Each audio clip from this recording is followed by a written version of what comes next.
What's up guys, Valence Ring here, and I wanted to bring you this video on the biggest update of Puzzles and Survival this year. It is their 1-year anniversary coming up, and they released a major update with a lot of anticipated upgrades and updates, and some that maybe you weren't anticipating. But I want to cover all of that in this video to the best of my ability.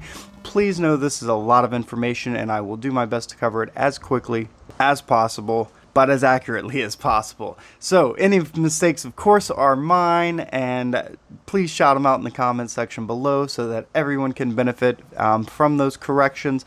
Otherwise, I will be covering the most important parts of this update, and if I miss anything, I do apologize. So let's dive right in. With the new year anniversary, of course, there are going to be some skin changes. So you will get some new, there is a new frame going to be available. I do anticipate there to be a big event around August 12th, so be looking out for that. You will see this happy first anniversary frame.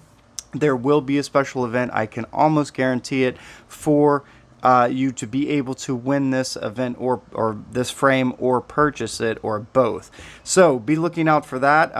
It is a troop hit point boost of plus 5%. There were no new avatars added that I noticed. However, if you do go into your sanctuary, you will notice there are some new skins available. You have the anniversary skin, which actually is kind of cool. Its stats aren't necessarily that great, if it'll even show them to me.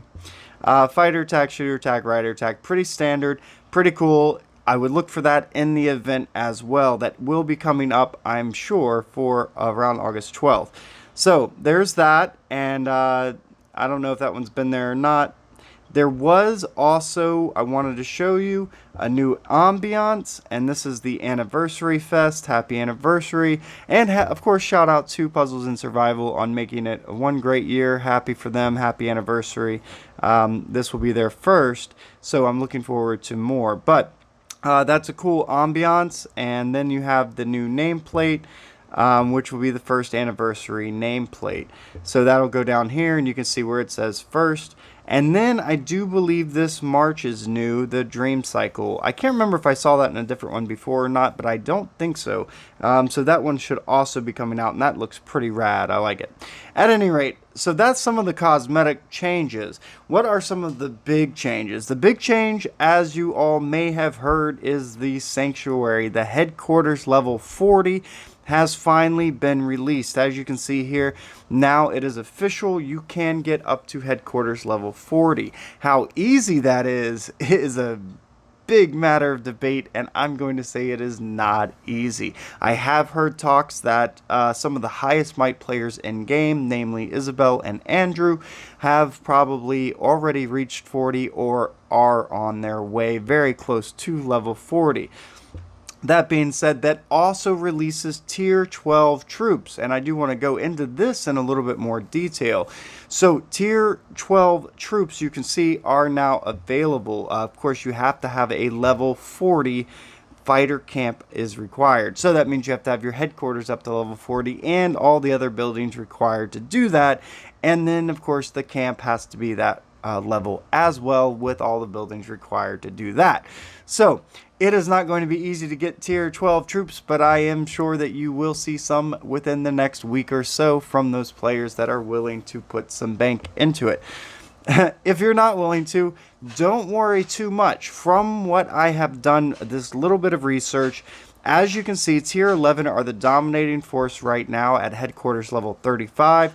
If you go from a tier 11 Terminator to the tier 12 Annihilator, notice the stats over here. The fighters bump up 1 for attack, defense, and hit points. However, if you go into your shooters, you'll notice that the change is only 1 bump in defense, and that's for shooters. Vehicles have a 1 bump from tier 11 to tier 12 in hit points, while riders have no bump. So there is no change, at least that we can see, between a tier 11 rider and a tier 12 rider. Now, this is especially significant for you rider folks out there. I am not saying they are not stronger. I'm saying that it is not significant enough to move the needle. So we do not know what these little bars represent. It could represent 100, it could represent 1,000, it could represent 1. We do not know. Because we do not know, we could safely assume that it's going to represent, say, 10. So if it was to bump up the attack, let's say of the riders, by 3, well, that might not be enough to raise it up a level, even though the attack got stronger. So one of two things is true. Either, one, they felt that riders were overpowered, which, as you may know, definitely feels like the case. Most of the time, riders are the strongest. If you've seen my other videos on that, they do seem to do the best for zombie layers. So they either decided to balance out the troops by going from tier 11 to tier 12 and not bumping up riders, or more likely what is true is that the increase isn't significant enough for you to see a change. Now, you will notice that the upkeep and load changes as well as the might of it.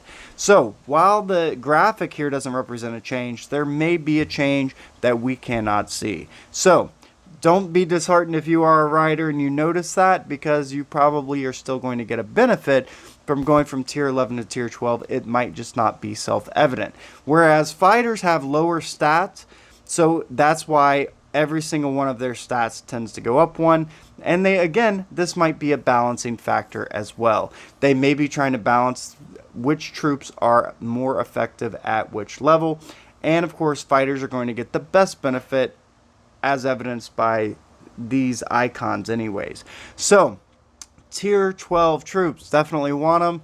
It's gonna take you a while. One of the biggest upsets to getting headquarters up to level 40 isn't just the resource cost has gone up, which it looks like it has gone up, but not necessarily significantly. The big factor is when you're doing the upgrade, you are going to need nano crafting tubes, and I don't even have anything that requires it because I'm not at headquarters level 35 yet. At headquarters level 35, to be able to upgrade, you will need nanotubes. So they're carbon-based nanotubes. At any rate, you may have seen those, and you will be able to get them in Reservoir War, which, if I can see here, you can look at the rewards and you'll see these carbon nanotubes. You do have to have level 35 headquarters to exchange. What this means is that basically until you need them, you cannot stockpile them. It does not mean, though, that if you are doing certain events that reward them, that you won't get them. You'll still get them. You just can't stockpile by pre-buying these items. As a matter of fact, I don't even think I can purchase these in the Diamond Exchange Shop because I do not need them. So if I was to come in here, going to the Diamond Exchange Shop and look, there are no carbon nanotubes. However, they do exist, and I'm sure that people can buy them for diamonds. But you have to be headquarters level 35 to do so. So if you don't see them, that's probably why. In addition to that, research is the next big update I want to talk about, because there is a second item that you will need, a second resource that was added, and that is Proton Accelerators. You will notice that you have 2 new branches of research, and you will need Proton Accelerator parts to upgrade these research and to research these techs and advance them. So there is the Military 3 tree and Development 2. Now, there are some questions because some of this stuff isn't named what we're commonly used to it being named. You can see in here there is food output and food harvest. We know that output boosts the resource building's production speed, and the harvest boosts your gathering speed.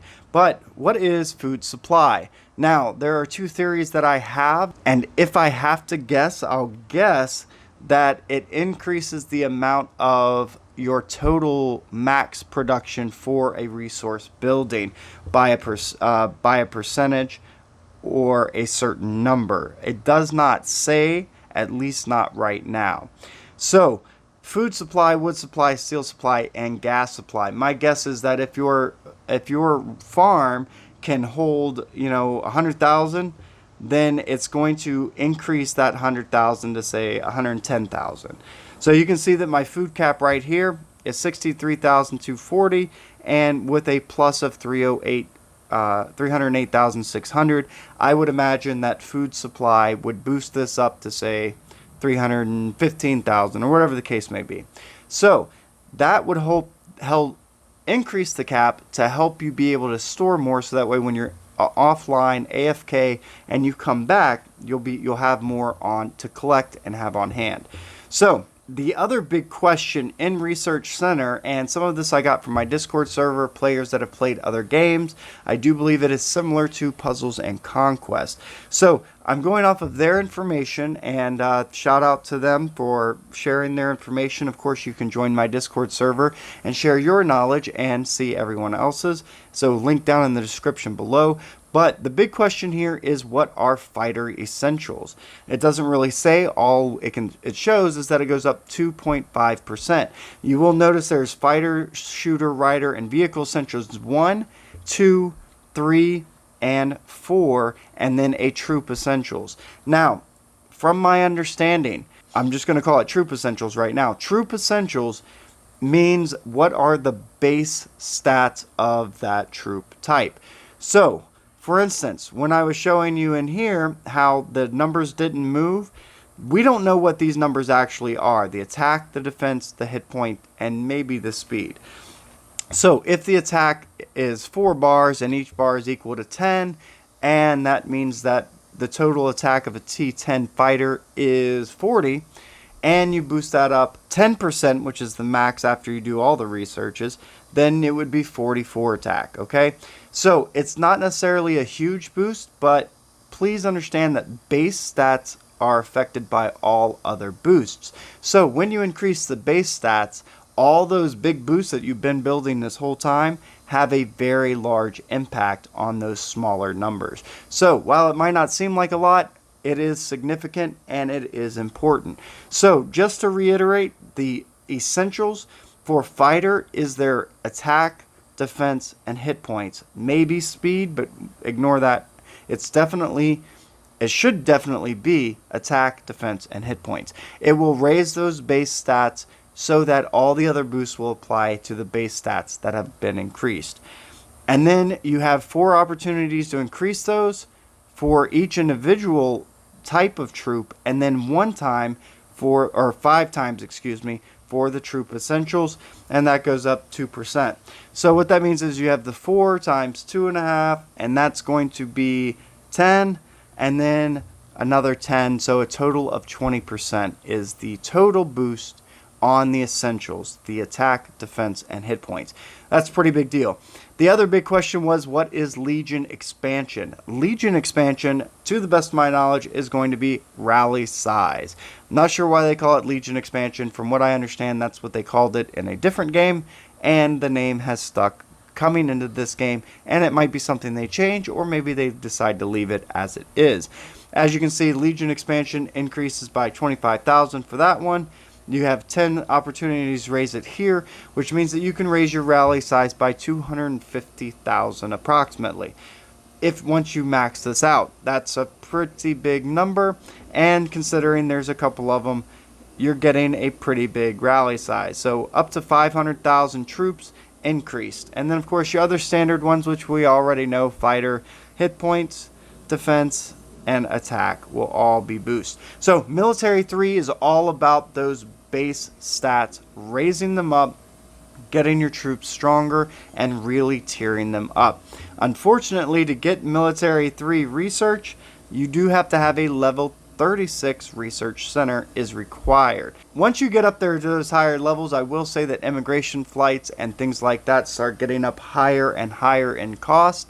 So if you're thinking about moving, definitely move before you start pushing for those higher headquarters levels.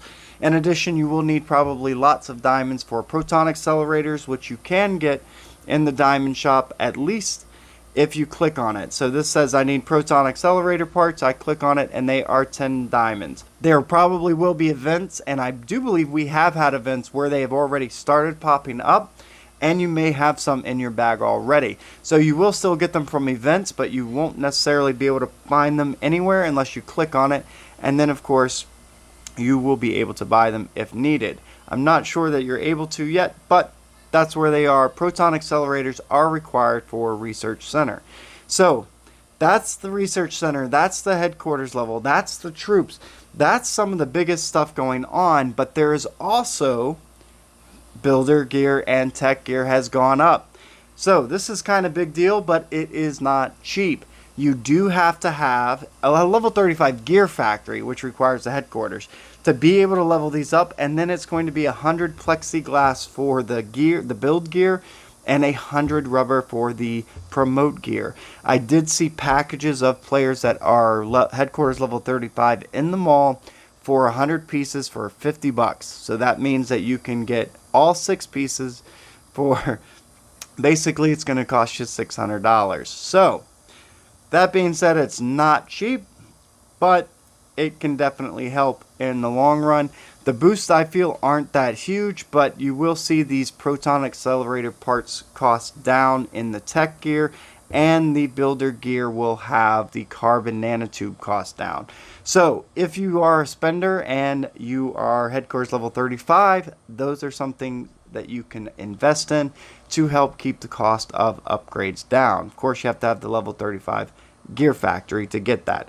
So other than that, on the world map, let's talk about the other updates. Like I said, this is a huge update. They updated a lot of stuff, and they probably did a lot behind the scenes as well to improve the dynamics and improve the balance of the game. They are probably constantly tweaking it without letting anybody know, but most things should stay and feel the same. What they have added is further zombie layers.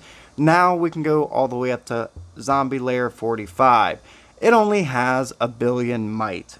So that being said, I'm not going to be attacking this guy anytime soon. I'm definitely still down there in the 30s at level 36, 37, trying to get up to, I'll be happy once I hit zombie layer 40. Hitting this at 1 billion might is going to be significant, but of course you do see you get more weapon promoters as well as the usual suspects. So definitely some cool stuff there, and I do believe I covered almost everything, if not everything, in the newest update. I don't want this video to go on too long, so I will cut it off here, but I will say that if I missed anything, please put it down in the comments section below. I'll be happy to just have it on the YouTube so other people can see it. Don't forget to join my Discord server so you can keep the conversation going and share your knowledge with other people, and they can share their knowledge with you. And of course, I'm on there as well to help out as much as I possibly can. I appreciate all your guys' support. Thank you for liking my videos. Thank you for subscribing, and thank you for joining my Discord server. And I also have a Facebook page now. You can find me there at Valence Ring. So that's everything, guys. Give the video a big thumbs up if it helped. Subscribe to my channel for more content like this. And as always, guys, thanks so much for watching.